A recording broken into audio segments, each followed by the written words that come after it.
নমস্কাৰ পুনৰ এবাৰ মোৰ নতুন এটা ভিডিঅ'লৈ আপোনালোক সকলোকে স্বাগতম জনাইছোঁ।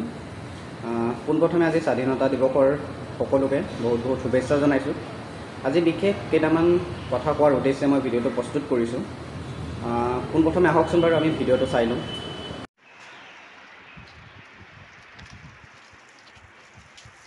দাদা আজি হেৰি বুলি ভিডিঅ' কৰিব পাৰিমনে? ভিডিঅ' কৰিলে কিবা অসুবিধা হ'ব নি? আজি স্বাধীনতা দিৱস আপুনি গম পায় নহয়? আজি স্বাধীনতা দিৱস গম পায় নাই আপুনি? 15 আগষ্ট ভাৰত আজি স্বাধীনতা পাইছিলে, তাৰ কাৰণে মোৰ ফালৰ পৰা এইটো দিছোঁ আপোনাক। এইফালে এবাৰ চাই হাঁহি দিয়ক, কেমেৰাত চাই হাঁহি দিয়ক।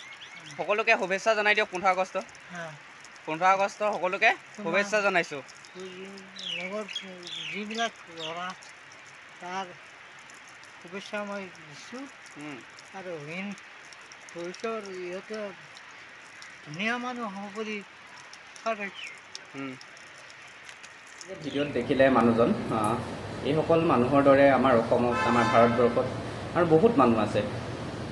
গতিকে সেইসকল ব্যক্তিৰ কাৰণে মই ভিডিঅ'টো প্ৰস্তুত কৰিলোঁ। যিহেতু আমাৰ আজি স্বাধীনতা দিৱস উপলক্ষে আমাৰ ৰাইজৰ টকাৰে আমাৰ যি ৰাজনৈতিক নেতাসকল তেখেতসকলে এক বিশাল সভাৰ আয়োজন কৰি স্বাধীনতা দিৱস পালন কৰিছে। মই ভাবোঁ এই বিশাল সভাৰ আয়োজন কৰা ধনখিনিয়ে যদি আমাৰ এনেধৰণৰ ব্যক্তিসকলক সহায় কৰিবলৈ চেষ্টা কৰা হয়, তেতিয়া হয়তো আমাৰ সমাজখনত এনেধৰণৰ ব্যক্তিৰ খুব নাইকিয়া হৈ পৰিব। সেয়েহে মই আশা কৰোঁ যাতে এইসকল ব্যক্তিয়ে চৰকাৰৰ ফালৰ পৰা তেওঁলোকৰ পাবলগীয়া প্ৰাপ্যখিনি পাওক, তাৰে আশাৰে ভিডিঅ'টো প্ৰস্তুত কৰিলোঁ।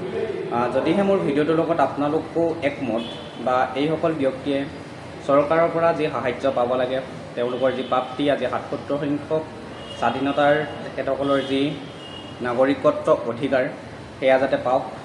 যদিহে আপোনালোকে মোৰ এই ভিডিঅ'টোত একমত, তেনেহ'লে ভিডিঅ'টো শ্বেয়াৰ কৰক। পুনৰ এবাৰ নতুন এটা ভিডিঅ'ত লগ পোৱাৰ আশাৰে সকলোৱে ভালে থাকক। জয় অসম।